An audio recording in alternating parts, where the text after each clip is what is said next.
کراچی میں اسد عمر تقریب سے خطاب کر رہے ہیں۔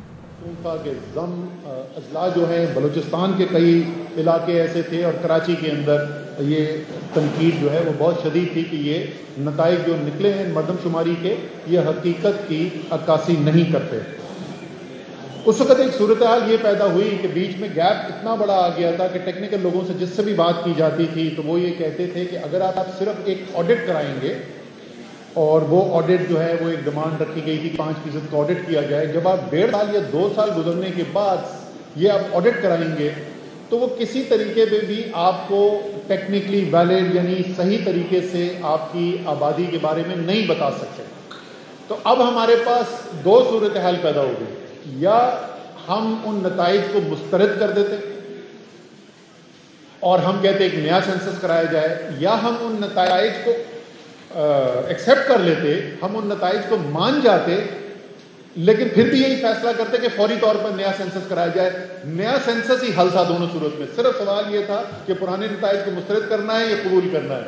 بڑی اس کے اوپر بھی سیاست کی گئی، بڑی سادہ سی بات تھی، حالانکہ وہ نتائج جو تھے وہ ہمارے خیال میں حقیقت کی عکاسی نہیں کرتے تھے، پھر بھی اس کے اندر سندھ کی اور کراچی کی نمائندگی میں اضافہ ہو رہا تھا۔ تو ہم نے کہا اچھا ٹھیک ہے، کم سے کم جتنا ٹھیک ہوا ہے اتنا مان لیتے ہیں، لیکن فوری طور پر دوبارہ سینسس کروا لیتے ہیں، مردم شماری دوبارہ کروا لیتے ہیں۔ ہم نے کابینہ سے اجازت لی، پھر مشترکہ مفادات کی کونسل میں لے گئے، مشترکہ مفادات کی کونسل میں سندھ کے وزیر اعلیٰ نے اعتراض کر دیا، اور خوبصورت بات یہ مجھے ابھی بھی یاد ہے، میں نے پریس کانفرنس کی تھی اس وقت، کہ وہ جن نتائج کے اوپر، جس مردم شماری کے اوپر شدید ترین اعتراض کر رہے تھے سندھ کے وزیر اعلیٰ، وہ انہوں نے خود کروائی تھی، کیونکہ یہ تمام اعداد و شمار جو جمع کیے جاتے ہیں یہ صوبائی مشینری کے ذریعے جمع کیے جاتے ہیں، صرف کنسالیڈیشن جو ہے وہ اوپر ہوتی ہے وفاق کے اندر، تو خود جو انہوں نے مردم شماری کرائی تھی اسی کے خلاف وہ بات کر رہے تھے۔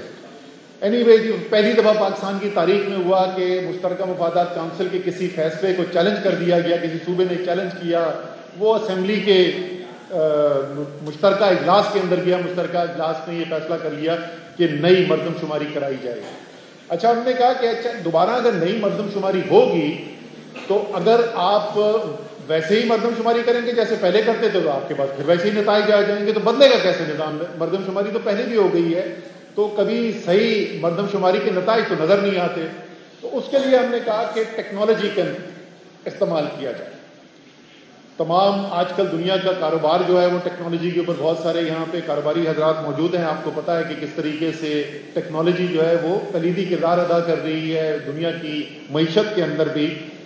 وہ اور بات ہے کہ پاکستان کا الیکشن کمیشن جو ہے وہ یہ نہیں مانتا کہ ٹیکنالوجی بیس الیکشن ہو سکتے ہیں اور ڈیجیٹل الیکشن ہو سکتے ہیں، حالانکہ اب آپ نے پتہ نہیں تالی اس بات پہ بجائیے کہ انہوں نے بڑا اچھا فیصلہ کیا یا ان کی بیوقوفی کی داد دے رہے ہیں۔ تو اس لیے ہم نے کہا کہ ہم پہلا پاکستان کی تاریخ کا ڈیجیٹل سینسس کرائیں، اور اس کے اندر جی پی ایس پوزیشننگ میں اس کی ٹیکنیکل تفصیل میں نہیں جانا چاہتا، لیکن اس کے اندر اتنے سیف گارڈز ہم نے انبلڈ کیے تھے کہ اگر آپ نیک نیتی سے اس کو استعمال کرنا چاہیں تو آپ یقینی بنا سکتے ہیں کہ صحیح مردم شماری کے نتائج آپ کے سامنے آ جائیں۔ یہ ہم نے کر دیا۔ دوسری چیز جو ضروری ہے اور جس کی بات میں ابھی بھی کروں گا وہ یہ ہے کہ شفافیت ہونی چاہیے اس عمل کے اندر۔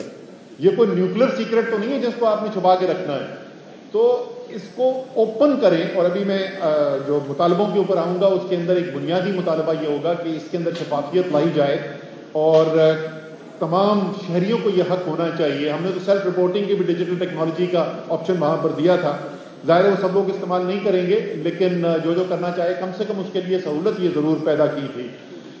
اب نتائج آ گئے، نتائج سامنے آ گئے، کم سے کم ابتدائی نتائج سامنے آنا شروع ہو رہے ہیں، تو یہ تو ابھی اتنا واضح نہیں ہوا کہ کس کو یہ نتائج پسند نہیں آئے ہیں۔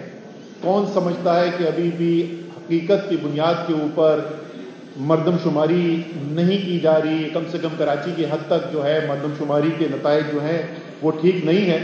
لیکن یہ ہمیں پتہ چل گیا کہ کون اس مردم شماری سے انتہائی خوش ہیں اور مطمئن ہیں کہ بالکل ٹھیک مردم شماری کی گئی۔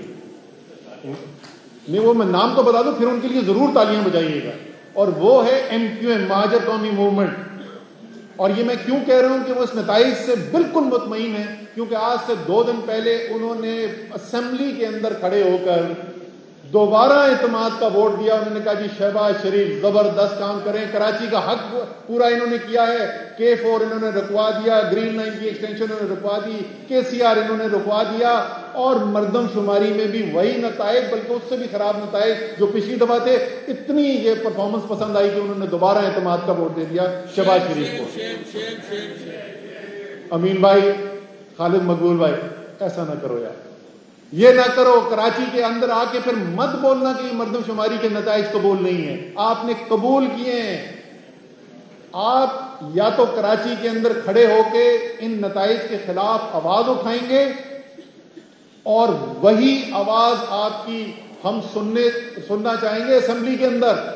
ہم آپ سے سننا چاہتے ہیں کہ شہباز شریف تمہارے تو ویسے ہی چند ہفتے بچ گئے، اس غلط مردم شماری کے نتیجے میں ہم تمہاری کابینہ میں نہیں بیٹھنے کو تیار، ہم گورنرشپ نہیں رکھنے کو تیار، ہم وزارتیں نہیں رکھنے کو تیار.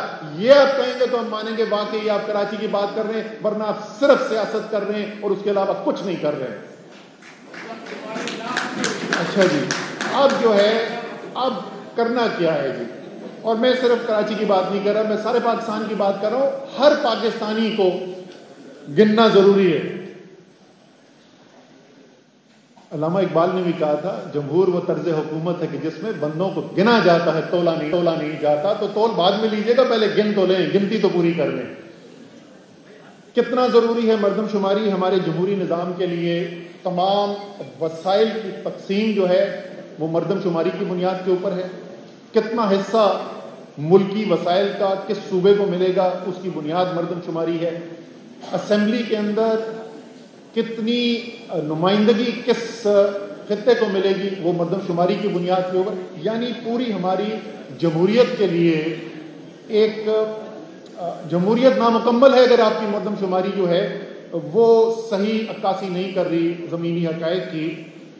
لیکن اس وقت تو یہ صورتحال ہے کہ اس جمہوریت کی جو پوری بنیاد ہے، یعنی پاکستان کا آئین، آج سے میں نے 2-3 مہینے پہلے ٹیلی ویژن پہ کہنا شروع کیا تھا کہ پاکستان کا آئین خطرے میں ہے.